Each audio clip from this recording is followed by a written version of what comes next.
अस्सलाम वालेकुम दोस्तों, आप देख रहे हैं अजी टीवी और मैं हूं आपका प्यारा दोस्त अयाज शेख।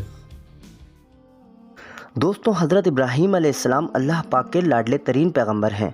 आप अलैहिस्सलाम सब्र और इस्तिकामत के पैकर थे। अल्लाह पाक ने इब्राहीम अलैहिस्सलाम को कई बार बड़ी बड़ी आजमाइशों से गुजारा और इब्राहीम अलैहिस्सलाम हर बार अल्लाह पाक की आजमाइशों पर पूरे उतरे। अल्लाह पाक ने कुरान करीम में सब्र और शुक्र की निस्बत से कई जगह इब्राहीम अलैहिस्सलाम की मिसाल फरमाई है। यूँ तो इस्लाम की तारीख़ कुर्बानियों से भरी पड़ी है। माह ज़िलहज पे हज़रत इब्राहीम अलैहिस्सलाम की याद ज़रूर आती है। हज हो या कुर्बानी, सफ़ा मरवा की चट्टानें हो या जमज़म का पानी, इब्राहीम अलैहिस्सलाम की याद अहले इस्लाम को खूब जोश व खरोश से सरशार करती है। हज़रत इब्राहीम अलैहिस्सलाम को अल्लाह पाक ने अजीम मौजज़ात अता फ़रमाए। हज़रत इब्राहीम अलैहिस्सलाम ने दीन इस्लाम की बका के लिए अपनी ज़िंदगी का हर लम्हा, अपनी हर सांस कुर्बान कर दी। यहाँ तक कि अपना माल, अपनी औलाद और अपनी जान भी अल्लाह पाक के लिए कुर्बान कर दी। इसीलिए अल्लाह पाक ने आपको इंसानियत का इमाम भी करार दिया। दोस्तों, आज हम जानेंगे हज़रत इब्राहीम अलैहिस्सलाम की बुत शिकनी और इब्राहीम अलैहिस्सलाम को आग में डाले जाने के बारे में अल्लाह पाक ने कुरान करीम में क्या इरशाद फरमाया है। मगर सबसे पहले आपसे गुजारिश है कि इस वीडियो को एंड तक ज़रूर देखें, और अगर आपने हमारे चैनल अजी टीवी को सब्सक्राइब नहीं किया है तो अभी सब्सक्राइब के बटन पर क्लिक कर दें और साथ ही बेल आइकन को भी दबा दें, ताकि आपको हमारी आने वाली मज़ीद इंफॉर्मेटिव वीडियोज़ से आगाही मिलती रहे। इस वाक़ये का कुछ हिस्सा कुरान करीम की सूरतुल अंबिया में आया है और कुछ हिस्सा सूरतुस सफ़ात में मिलता है। उस ज़माने में मुशरिकीन साल में एक दिन त्यौहार की सूरत मनाया करते थे, जिसमें वो अपने बुतों के आगे बहुत सारा खाना पेश किया करते थे और बहुत बड़ा मेला सजाते थे। फिर एक दिन जब सब लोग मेले में जाने लगे तो इब्राहीम अलैहिस्सलाम ने मेले में जाने से इनकार कर दिया और उज़्र पेश किया कि मेरी तबीयत नासाज है, और फिर पूरा गांव उनको छोड़कर मेले में चला गया। इसके बाद इब्राहीम अलैहिस्सलाम छुपके से उन बुतों के पास गए और देखा कि इनके सामने काफ़ी सारा खाना पड़ा है। क्योंकि सब लोग इन बुतों के लिए खाना लाए थे, इसलिए खाना बहुत ज़्यादा था, लेकिन उन झूठे माबूदों ने उसे खाना तो दूर, उस खाने को छुआ तक नहीं। इब्राहीम अलैहिस्सलाम ने उनसे मुखातिब होकर उन पर तंज किया कि इतना खाना तुम्हारे सामने पड़ा है, इसे खाते क्यों नहीं? तुम्हें क्या हो गया है कि बात तक नहीं करते? फिर पूरी ताकत के साथ दाएं हाथ से कुल्हाड़ी की ज़रब उन पर लगाई और सारे बुतों को रेज़ा रेज़ा कर दिया, लेकिन बड़े बुत को छोड़ दिया और कुल्हाड़ा उसके कंधे पर रख दिया। मुशरिकीन मेले से लौटे तो देखा उनके सारे माबूद टूटे फूटे पड़े हैं। वो हैरान रह गए कि ये कैसे हो गया और कहने लगे, ये काम किस जालिम का है, उसने हमारे खुदाओं की तौहीन की है। उस वक्त जिन लोगों ने इब्राहीम अलैहिस्सलाम का वो कलाम सुना था जिसमें इब्राहीम अलैहिस्सलाम ने उनके माबूदों की मज़म्मत की थी, तो उन लोगों को ख़याल आ गया और कहने लगे कि वो नौजवान जिसका नाम इब्राहीम है, उसे हमने अपने बुतों के ख़िलाफ़ कहते सुना है। अल्लाह पाक की शान कि इब्राहीम अलैहिस्सलाम का जो मकसद था वो पूरा होने लगा और कौम के लोग मशवरा करने लगे कि सब कुछ जमा करो और उसे बुलाओ, फिर उसे सज़ा दो। फिर तमाम लोग जमा हो गए और कहने लगे, ए इब्राहीम, हमारे माबूदों की ऐसी तौहीन तूने की है? इब्राहीम अलैहिस्सलाम ने जवाब दिया, ये काम तो इनके बड़े ने किया होगा, इनके बड़े से पूछो। इब्राहीम अलैहिस्सलाम का जवाब सुनकर वो लोग सोच में पड़ गए। फिर कहने लगे, ए इब्राहीम, क्या तुम्हें इल्म नहीं है? ये तो बेज़ुबान हैं, ये बोलने से कासिर हैं। तब इब्राहीम अलैहिस्सलाम ने फरमाया, तो फिर तुम अल्लाह के सिवा उसकी इबादत करते हो जो तुम्हें कुछ नफ़ा न दे सके और ना नुकसान? तुफ़ है तुम पर और उन पर जिन्हें तुम अल्लाह के सिवा पुकारते हो, तो क्या तुम्हें बिल्कुल अक्ल नहीं?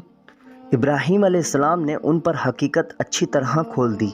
फिर फरमाया कि तुम उनकी पूजा करते हो जिन्हें तुम खुद तराशते हो, जबकि तुम्हें और तुम्हारी बनाई हुई चीज़ों को अल्लाह ही ने पैदा किया है। इब्राहीम अलैहिस्सलाम ने बुतों को तोड़कर ये साबित कर दिया था कि तुम्हारे माबूद बिल्कुल झूठे हैं, मगर इस वाज़े निशानी के बावजूद भी वो लोग अपने कुफ्र पर डटे रहे और इब्राहीम अलैहिस्सलाम को धमकियाँ देने लगे और कहने लगे, इसके लिए एक आतिश कदा बनाओ और इसे इस दहकती आग में डाल दो। फिर उन्होंने एक चटियल मैदान चुना जहां मिट्टी नाम की कोई चीज़ नहीं थी। फिर सब लोगों को हुक्म दिया कि सब लोग लकड़ियां जमा करके उस मैदान में रखें। चुनाचे सब लोग लकड़ियां जमा करके वहां लाने लगे, हत्ता कि औरतों और बच्चों ने भी इस काम में बढ़ चढ़ कर हिस्सा लिया। میدان میں اس قدر لکڑیاں جمع ہو گئیں کہ زمین کا کوئی نشان نہیں رہا۔ پھر ان لکڑیوں کو آگ لگائی گئی اور جب آگ کے شعلے آسمان کو چھونے لگے تو پھر ان لوگوں نے ایک منجنیق تیار کیا، اس میں حضرت ابراہیم علیہ السلام کو رکھا گیا۔ اس وقت آپ نے یہ دعا پڑھی، حسبنا اللہ ونعم الوکیل۔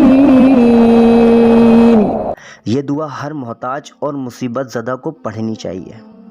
بخاری شریف میں حدیث ہے کہ نبی صلی اللہ علیہ وآلہ وسلم نے فرمایا کہ جب ابراہیم علیہ السلام کو آگ میں ڈالا جا رہا تھا تو اس وقت انہوں نے یہ فرمایا تھا، حسبنا اللہ ونعم الوکیل۔ بعض روایت میں ملتا ہے کہ جب ابراہیم علیہ السلام کو منجنیق پر رکھا گیا تو جبرائیل علیہ السلام انسانی شکل میں آئے اور کہا، اے ابراہیم، کوئی حاجت ہے تو میں حاضر ہوں۔ ابراہیم علیہ السلام نے فرمایا کہ جس کے لیے مجھے اس آگ میں ڈالا جا رہا ہے وہ تو مجھے دیکھ رہا ہے نا، بس کافی ہے۔ اسی طرح کی ایک اور روایت میں آتا ہے کہ بارش کا فرشتہ آیا اور اس نے کہا کہ اے ابراہیم، حکم دیجئے میں بارش برسا کر اس آگ کو بجھا دوں، مگر ایسی تمام روایتوں کی کوئی سند نہیں ملتی اور اس سب سے پہلے اللہ کا حکم پہنچنے والا تھا۔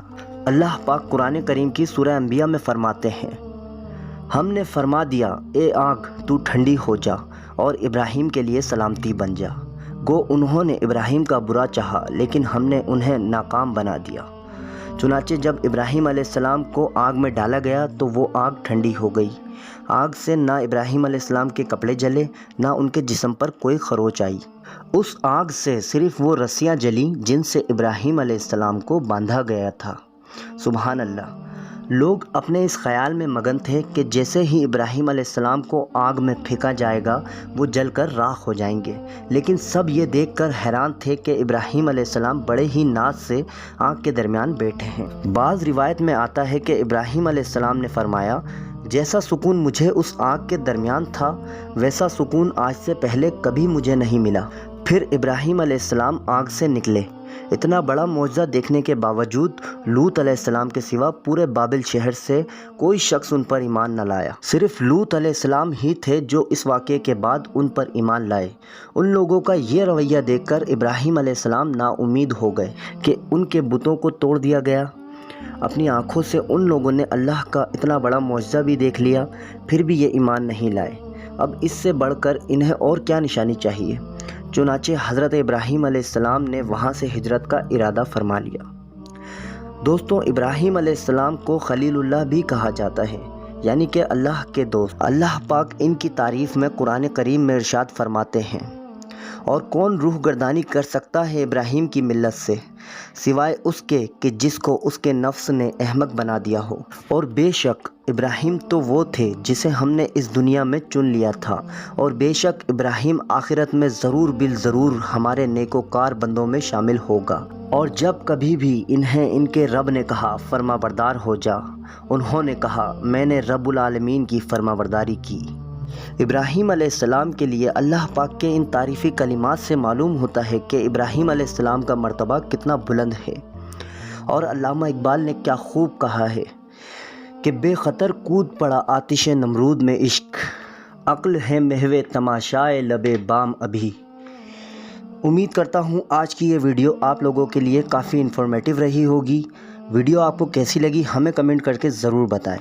میں ملتا ہوں اب آپ سے اپنی اگلی ویڈیو میں، تب تک اپنا بہت سا خیال رکھیں۔ اللہ حافظ۔